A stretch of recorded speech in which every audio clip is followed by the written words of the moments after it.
ছাত্র রাজনীতি হলো ছাত্রদের অধিকার নিয়ে কথা বলা।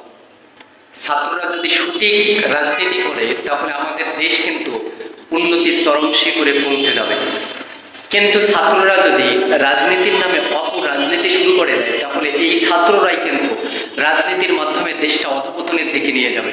আজকে আমাদের ছাত্র রাজনীতি দুই দিকে ধাবিত হচ্ছে।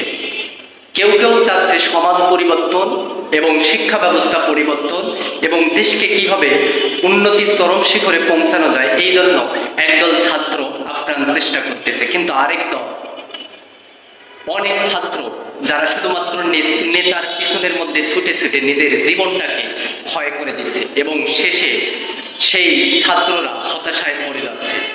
সেখান থেকে তারা দেশে যত অন্যায় অপকর্ম আছে এই অন্যায় অপকর্মের দিকে ধাবিত হয়ে যাচ্ছে। এই জন্য ছাত্র রাজনীতি কিন্তু খুব গুরুত্বপূর্ণ একটা বিষয়।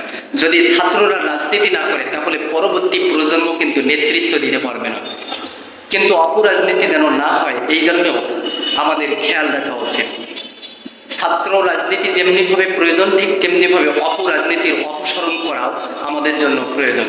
আমরা যারা ছাত্র আছি তারা যেন শুধুমাত্র নেতার পিছনে ছুটে জীবনটা ক্ষয় না করে, যেভাবে একটা দেশকে গঠন করলে পৃথিবীর বুকে একটা মডেল করে গড়ে তোলা যাবে সেইভাবে আমরা ছাত্র রাজনীতিটা পরিচালিত করতে পারি। আমাদের রাজনীতি নেতাদের পিছনে ঘুরে আমাদের রাজনীতি পরবর্তীকে দেশকে ধ্বংস করার প্রক্রিয়ায় চলুক, এইরকম রাজনীতি থেকে আমরা বেরিয়ে এসে যেটা সত্যিকারের ছাত্র রাজনীতি, যেটা করলে আমাদের দেশ এবং সমাজের উপকার হবে, সেই ছাত্র রাজনীতি যেন আমরা করতে পারি।